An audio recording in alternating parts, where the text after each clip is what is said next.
So a while back, I blew up my engine at Alton Park. Engine very bad. We managed to get the car home, get the engine out, get it stripped down. I found myself a new engine. We got that one built up. We got it mounted in the car. We managed to get it started, and now we've got a running and driving car.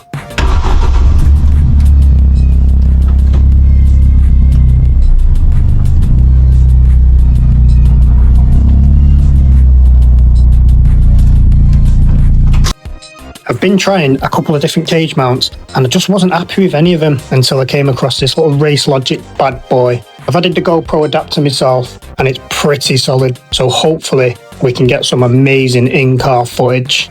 And if I do say so myself, it does look pretty good in there because race car. Right, okay, so there's only one thing left to do, and that's to get this car on the dyno. The flash map that I've got on there at the minute is okay for the road, but really when we're pushing this engine to the limit, we need reliability. I don't quite know where I'm going to take the car yet, but I've got two really good options. Both have come highly recommended, but the only difference is one chap's got a brand new rolling road. So I'm going to go and grab the trailer, get loaded up, and we'll get this thing dialed in. But before we do that, we've got one little job to do. These are quite heavy. We need to get those brake discs on, because we can't take it on the dyno, the cracked brake disc. Right, so here we have the ST170 off the Focus 300mm disc, because as you've probably seen, we're running the Brembo 4-pots off a Megane RS250 and adapter bracket. I'm running the C-hooks because I learnt the hard way, drilled and grooved, it's just not good on track. These were glowing red, we were kicking its head in, and yeah, it cracked the disc after one track down with brand new brake discs. So the ASBO's in the garage, we'll get it jacked up, we'll get these brake discs swapped over. I'm not going to bore you with that. If you want to see me fit these brakes, go back and watch that video. So what we'll do is we'll just do a quick before and after. And if you like that, don't forget to give this video a like, give us a comment, and subscribe if you've not subscribed, and hit the bell notification. Right, a little road trip. I know I said I was going to grab the trailer, but I normally borrow a trailer off my mate Ben. I have to thank Ben for all the times he's lent me the trailer, but I've treated myself. I've got myself a little bad boy. So it's an IFA Williams 13 foot. I've just towed it home, it towed perfect. I'm well happy with it. I've just fixed a few bulbs on it, a few bits that were loose on it, but it hasn't got a winch on it. So I'm going to treat myself to an electric winch because I can't be doing manual winching. We're too old for that.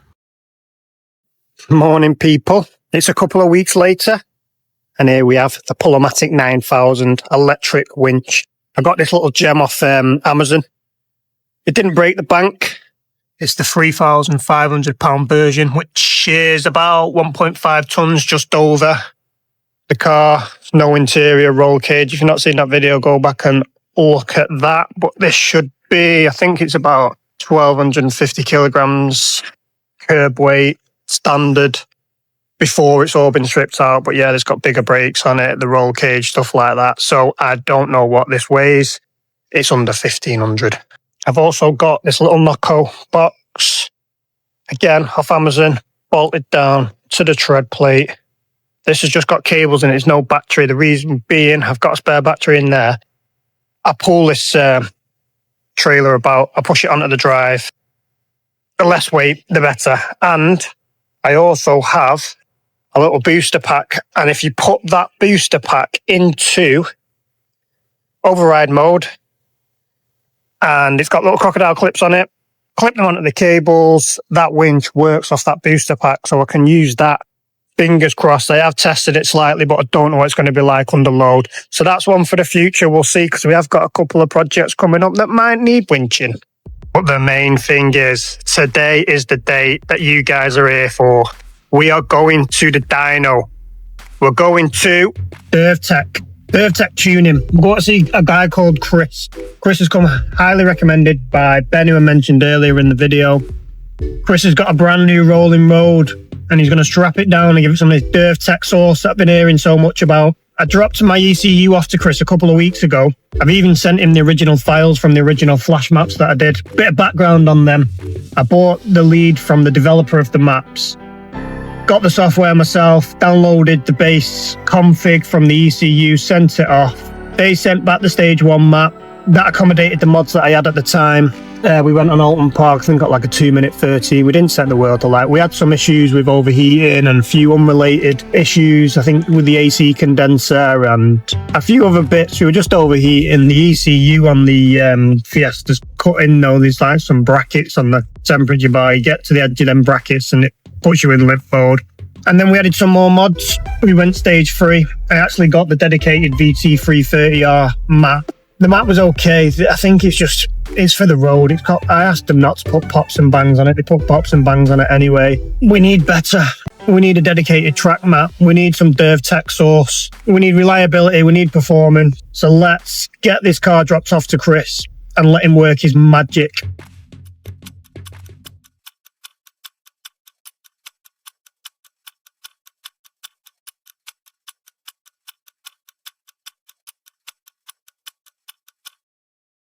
As you can tell by the absolute masterpiece of a cinematic transition, we've been waiting for this day for quite some time. Why? What day is it? Today? It's Dyno Day. Haven't you seen the thumbnail? Dyno Day? The ASBO? Where is it? It's not been here for 6 weeks. It's been at DervTech Tuning. What's it doing there? Getting a custom map. Where's that? St Elsmere Port, mate, about 40 minutes drive from here. Where are we? Manchester, you numpty. One last question. How much power did it make? I don't know. Why don't we get this trailer loaded up and we'll drive there and find out? Guys, I'm here. I was at a family friend's 60th party last night. Things got a little bit crazy. We were dancing till early hours in the morning. But the car's been here now for about 6 weeks. Today, I'm not going to see it on the rolling road. I'll come back to you once I've got the car loaded up and I've got it home. I'll come back to you like what power it made, what Chris has done and how the car's performing. Right, so she's back. We've got a little bit of a setup here as well. I've got the GoPro on, wireless mic on. I've even got my wireless remote on. So hopefully we can do a little bit of a review, see how she goes. Hopefully you can hear me okay with this microphone. Give it a bit of a road test, a little bit of a review. So the magic number that we were after was 300 brake horsepower. Now we didn't make 300 brake horsepower, and Chris did say take it with a pinch of salt because his dyno's quite harsh. But the figures are the figures. We didn't make 300 brake. We made 287. I'll put the graphic on the screen now, but just look at this line. The line is so smooth, and that's what we wanted. I asked Chris for a custom track map. I asked him for linear. I asked him for safe. And what he told me was the car kicked arse on the dyno. He asked me what I wanted out of the car. I told him I wanted 300. He told me it made 280. And he said, I'll push it a little bit more. I'll put some more timing in it. And I'll put a little bit more boost, and we'll see how it reacts. But it wasn't good. It started losing fuel pressure. We started losing boost, and he wasn't happy, so we took it back down to 287. And guys, she is good. As you can see, she's very aggressive. The brakes are harsh. I forget how good this car is. Oh my god. I forget how harsh these brakes are. It's going to put me through the windscreen. The main thing is, what we asked him for was to get rid of the pops and bangs. And we now have no more pops and bangs. It's still an ASBO. We still got the straight through 3-inch exhaust. We're just not popping and banging. But that's not good for your engine anyway.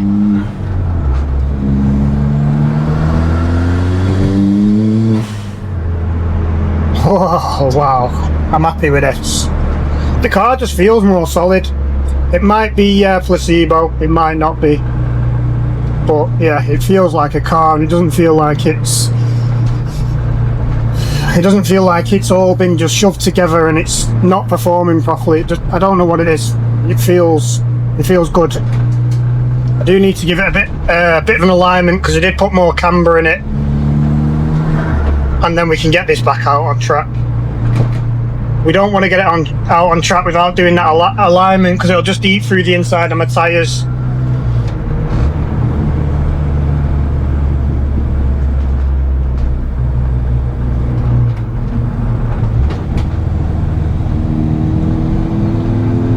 So what Chris has done, he's gone back to the factory map.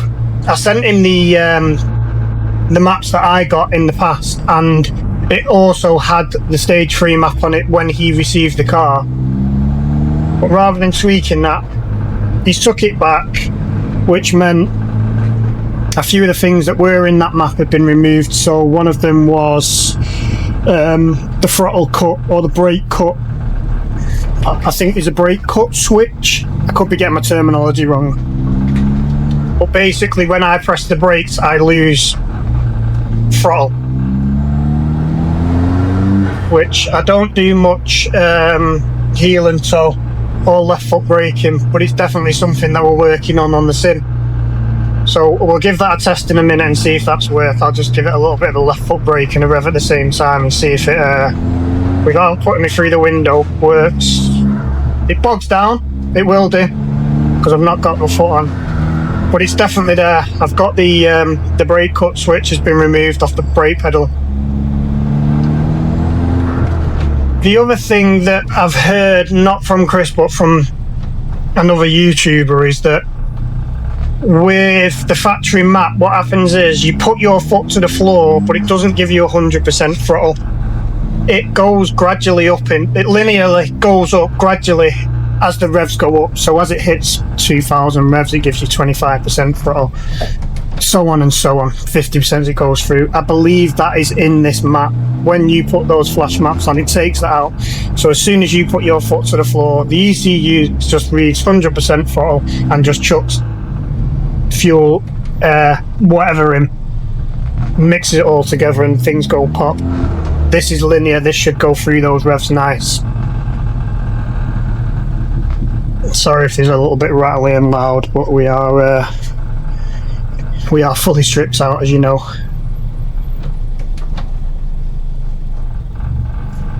I do have to apologise. You should always, guys, torque your wheel nuts when you work on your car. I use the Ugga Dugga.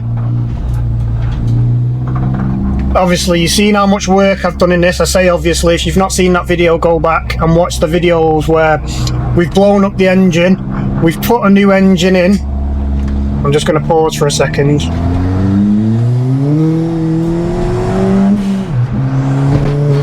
Oh yeah, boy!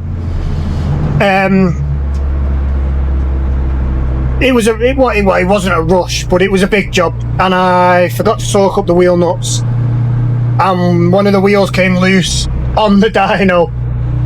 So the guys were police had just come past. Luckily they didn't even look. Proper ASBO. On the dyno, the wheel was vibrating. Ben did say it was at 150 miles an hour, but I'd take that with a pinch of salt. But if it was at 150 miles an hour, we were doing something right. But yeah, always torque your wheel nuts, especially before you go on track. Once you do work on your car, you're going to do heat cycles, things are going to come loose. So work on your car, give it a road test, go back and just double check nuts, torque them up. This is why we use paint pens to see if things have come loose. Obviously we can't do that on wheel nuts, and especially if you're going out on track, make sure things are tight.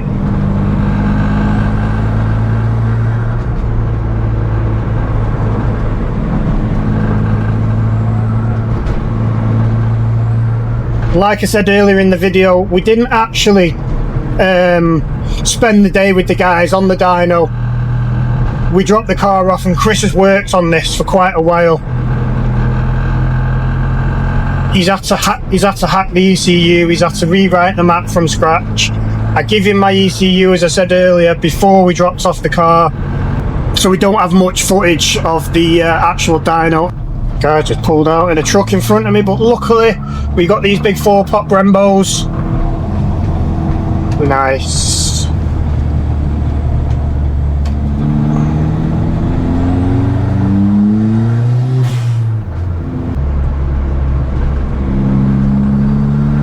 she's smooth. Like I say, it just feels a little bit more planted.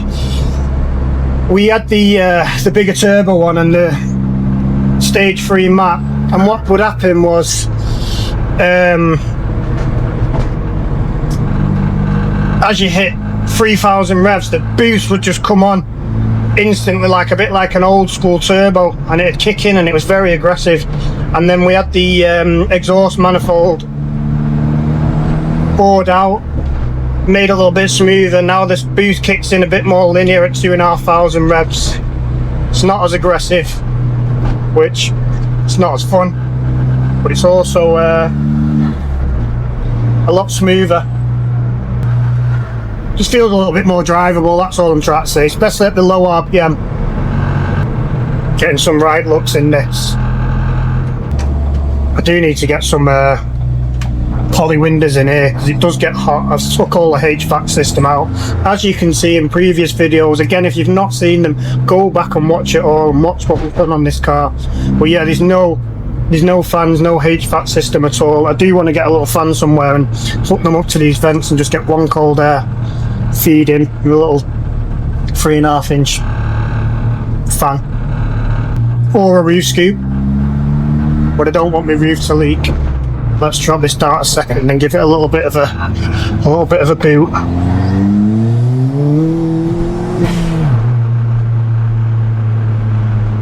Oh yes. Yeah, before at low RPM I changed out a second, slowed down, and I just let off and it just hesitate a little bit. Not anymore. I've still got the very aggressive clutch in it and the most horrendous diff for the road. I've got a gripper diff, 120 Newton meter ramps, tarmac race diff. If that means anything to you, doesn't mean anything to me, but it's aggressive, that's what I can tell you. It sounds like I've got engine knock and the drive shafts are going to pop out when I'm turning. But yeah, she is back. She is back. The ASBO is back. And as you can tell by my face, I am over the moon. Oh, them brakes. I forget how bumpy and hard the ride is, and how aggressive these brakes are. I think I've got the RPX brake pads in at the minute. Because you saw at the beginning of this video, we cracked a brake disc and I went through a set of brake pads on a track day. So we put the new G-hook discs in. I don't know if you can hear that diff.